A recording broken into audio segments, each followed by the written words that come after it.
I never imagined I would find myself in this situation. I am a 28-year-old woman who got divorced from my ex-husband Mike, 34M, last year. We had been married for 5 years before we decided to split up. Our marriage wasn't perfect, but it wasn't terrible either. We simply grew apart over time, wanting different things in life. Mike was focused on climbing the corporate ladder, often working late and traveling for business, while I wanted a more balanced family life. After months of discussion, we both agreed that divorce was the best option for us. The divorce process was painful but amicable. We agreed to share custody of our 4-year-old daughter Emily, with me having primary custody and Mike getting her every other weekend and 2 weekday evenings. We both wanted to maintain a cordial relationship for Emily's sake, and for the most part, we succeeded. Mike was always punctual with child support payments and flexible with schedule changes when needed. My older sister Sarah, 32F, was my rock throughout the divorce. She had practically raised me after our parents died in a car crash when I was 18 and she was 22. Instead of pursuing her dreams of going to medical school, she took a local job to support us both. She never complained about the sacrifice, saying that taking care of me was her priority.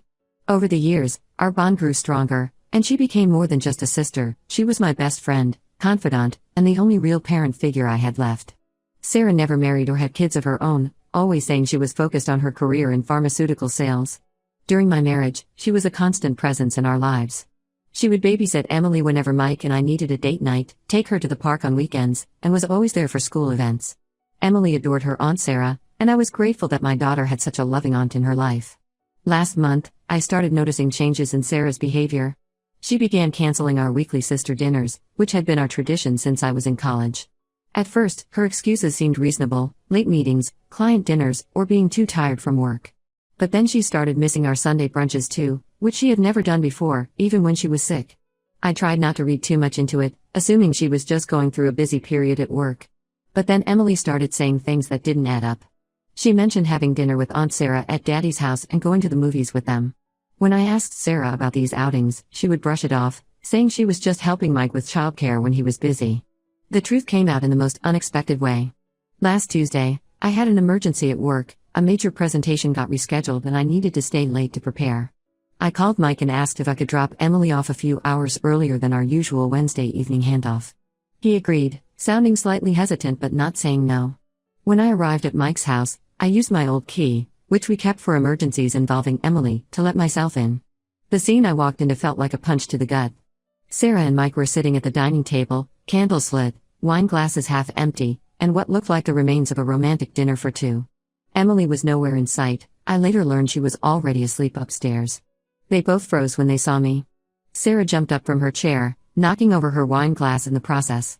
She started rambling about how this wasn't what it looked like, but Mike cut her off.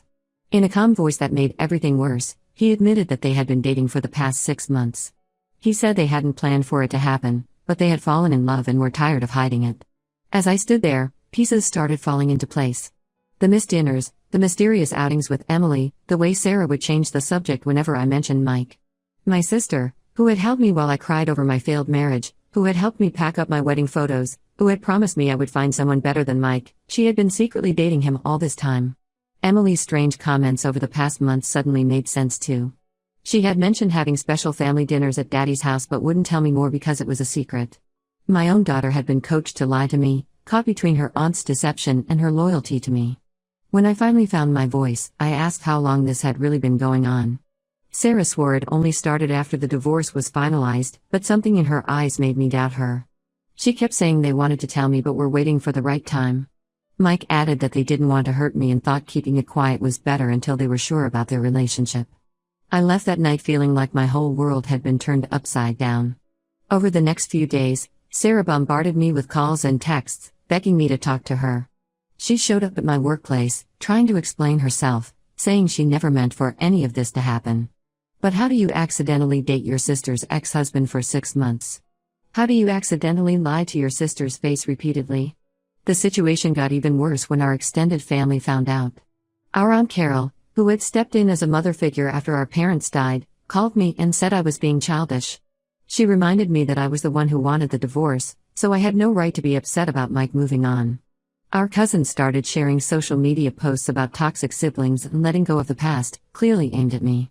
The final blow came when Mike requested a modification to our custody arrangement. He wanted Emily to spend more time at his house because Sarah was planning to move in with him. He argued that having Sarah there would provide Emily with a stable maternal figure during his custody time. The implication that my sister would be a better mother figure than me was like a knife to the heart. Now I find myself in an impossible situation. The sister who sacrificed everything to raise me is dating my ex-husband. My daughter is caught in the middle, probably confused about why mommy won't come to family dinners at daddy's house anymore. And my entire extended family thinks I'm being unreasonable for not embracing this new modern family arrangement. Sarah keeps sending me long messages about how much she misses me and how she never intended to hurt me. She talks about how we can still be a family, maybe even a closer one now. But how can I ever trust her again? How can I watch my sister play house with my ex-husband and my daughter? The worst part is that everyone seems to think I'm the problem for not being able to get over it and be happy for them. Update 1: The situation with Sarah and Mike has gotten worse in ways I never imagined possible. Last week was Emily's school performance. She was playing the lead role in her class play about helping the environment. Both Mike and I were supposed to attend as per our co-parenting agreement. I arrived at the school early to get a good seat, only to stop dead in my tracks when I entered the auditorium. There in the front row sat Mike and Sarah, and on her left hand was an engagement ring that caught the light every time she moved. They had gotten engaged without telling me. I later found out through my cousin's social media post that they had announced their engagement at a big family gathering 2 weeks ago, one that I wasn't even invited to. Aunt Carol had hosted a celebration dinner for them, and everyone from our extended family was there, even relatives we hadn't seen in years. The photos showed them all smiling, toasting to the happy couple, while I was completely in the dark. I somehow made it through the first half of Emily's performance, sitting alone several rows behind them, fighting back tears as I watched my sister lean her head on my ex-husband's shoulder. But the real pain came after Emily's part was finished. She ran straight to Sarah, jumping into her arms with excitement. Sarah pulled out a bouquet of flowers that she had apparently helped Emily pick out herself. My daughter barely looked in my direction, too busy showing Sarah all the details of her homemade costume. It wasn't until later that evening that I discovered the full extent of their involvement. Emily casually mentioned that Aunt Sarah had been coming to school during lunch breaks for the past 3 weeks to help her practice her lines. She had also spent weekends helping create Emily's costume, making it from recycled materials as part of the play's environmental theme. All of this happened during Mike's custody time, and no one had thought to inform me about any of it. After the performance, I confronted Mike in the parking lot while Sarah was helping Emily change out of her costume. He dropped another bombshell: they were planning to get married in 6 months and wanted Emily to be their flower girl. But what he said next made my blood run cold. Sarah was already looking into the legal process of adopting Emily to, as he put it, make their family complete. The thought of my sister legally trying to become my daughter's mother was too much to bear. I immediately called my lawyer the next morning to understand my rights. She assured me that Sarah couldn't adopt Emily without my consent as I was the biological mother with shared custody. However, she warned me about a concerning possibility: courts often favor stable two-parent households in custody battles, and Sarah and Mike could potentially use their marriage to argue for primary custody. I spent the next few days in a daze, barely able to focus at work. Then Sarah reached out again, this time bringing Aunt Carol to act as a mediator. They showed up at my apartment unannounced one evening, and against my better judgment, I let them in. What followed was 2 hours of what they called clearing the air but felt more like an ambush. Sarah, with tears in her eyes, revealed something that shattered what little trust I had left. She admitted that she had been in love with Mike for years, even before our divorce. She claimed she never acted on her feelings while we were married, saying she had buried them deep down out of loyalty to me. But now I question everything: every time she babysat for us, every family dinner, every moment she spent with my husband while I was building what I thought was my life. Aunt Carol kept insisting that enough time had passed since the divorce and that I should be happy my daughter would have a stable home life.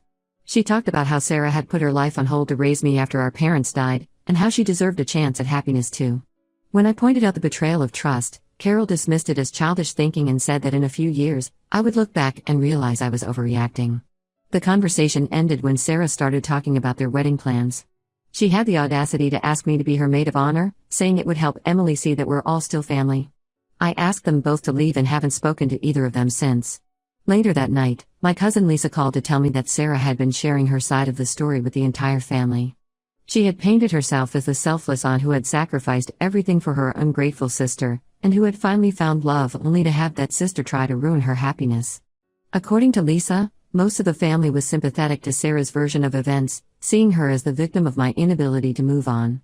I feel like I'm living in some bizarre alternate reality where everyone thinks I'm the villain for not wanting my sister to marry my ex-husband and adopt my child.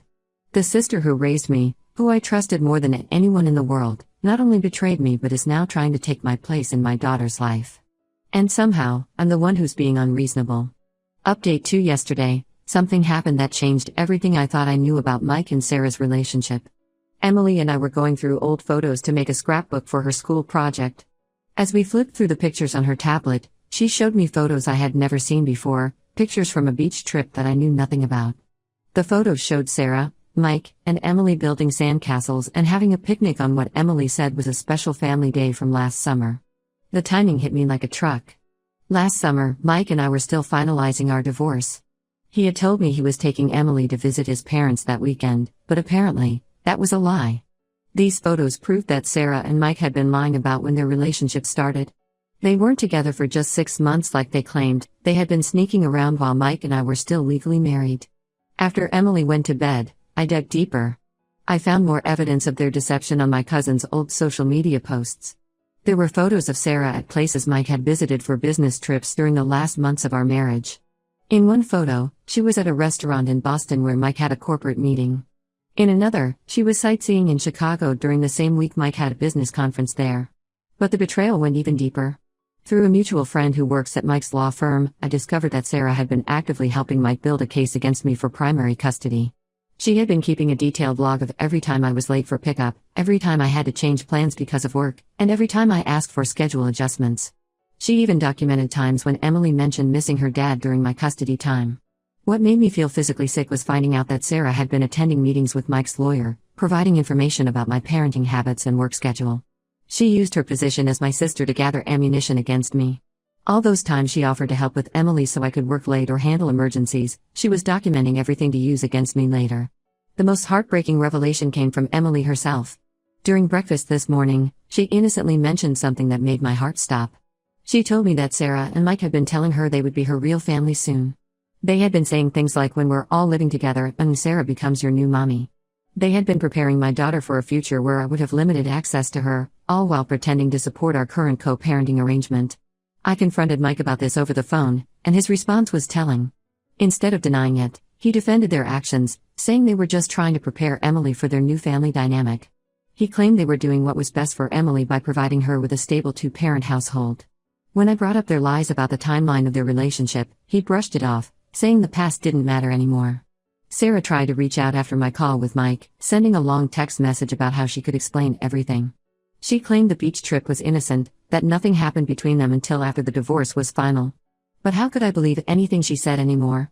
The sister who raised me, who I trusted with everything, had been systematically working to replace me in my daughter's life. The hardest part is seeing how their manipulation has affected Emily. She's become confused about her relationship with me, sometimes asking why I can't be more like Aunt Sarah. She started calling their house her other home and talking about how excited she is for Sarah to be her new mommy. They've been quietly reshaping my daughter's perception of our family, making me feel like an outsider in my own child's life. I've scheduled an emergency meeting with my lawyer for tomorrow. With evidence of their deception and their attempts to alienate Emily from me, we might have a strong case to modify the custody arrangement. The thought of going through another legal battle exhausts me, but I have to protect my relationship with my daughter. I won't let them erase me from Emily's life, no matter how hard they try to create their perfect little family. Update 3. After discovering the extent of Sarah and Mike's manipulation, I knew I had to take drastic steps to protect myself and Emily. I spent weeks planning our exit strategy. I applied for jobs in different cities and finally accepted an offer in a city 3 hours away from our hometown. The position came with better pay and more flexible hours, which would allow me to spend more time with Emily. I didn't tell anyone about my plans until everything was finalized. I found a nice apartment near a good school, signed the lease, and then filed for a custody modification. In court, I presented all the evidence of Mike and Sarah's attempts to alienate Emily from me, the documented timeline of their lies, the photos proving their relationship started during my marriage, and most importantly, proof of how they had been manipulating Emily by promising to make her a real family. The judge was particularly concerned about Sarah's role in all this. He said it was inappropriate for her to be positioning herself as a replacement mother figure while actively working to undermine my relationship with Emily. The fact that she had been documenting my parenting for Mike's custody case while pretending to help me as a supportive sister particularly troubled the court. The custody hearing lasted 2 days. Mike brought up my decision to move away, arguing it would disrupt Emily's life. But my lawyer effectively argued that staying in our current situation would be more damaging to Emily's emotional well-being. The judge agreed, especially after hearing about how they had been telling Emily that Sarah would be her new mommy. The judge granted my request to relocate with Emily. Mike still has visitation rights on alternate weekends, but with one major condition: Sarah is not allowed to be present during his parenting time. The judge was clear that her presence was detrimental to Emily's emotional well-being and my relationship with my daughter. Aunt Carol tried to intervene one last time before we moved. She showed up at my apartment with Sarah, both of them pleading with me to reconsider. Sarah cried about how she couldn't bear to be separated from Emily, who she claimed was like a daughter to her. I simply reminded her that she was never Emily's mother, and her actions had proven she couldn't be trusted to respect that boundary. We moved last week. Emily was upset at first, but she's already starting to adjust to our new life. Her new school has a great arts program, which she loves, and she's made a few friends in our apartment complex. I've enrolled her in therapy to help her process all the changes and the confusion from Sarah and Mike's manipulation. Mike calls Emily every evening as per the custody agreement. I can tell he's angry about the move, but he's maintaining a civil tone for Emily's sake. Sarah keeps trying to contact me through different family members, sending messages about how much she misses us both, but I've blocked everyone except Mike's number, which I keep only for Emily-related communication. Sometimes I catch myself missing the sister who raised me, the one who held me through our parents' funeral and taught me how to cook our mom's recipes. But that sister is gone. In her place is someone who betrayed me in the worst possible way, who tried to steal my place in my daughter's life. The pain of losing my sister still hits me sometimes, but I know I made the right choice for Emily and myself. We're starting fresh in our new city, just the two of us. It's not always easy, but for the first time in months, I can breathe freely without constantly looking over my shoulder, wondering what they're plotting next. Emily and I are building our own kind of family, and that's enough for us.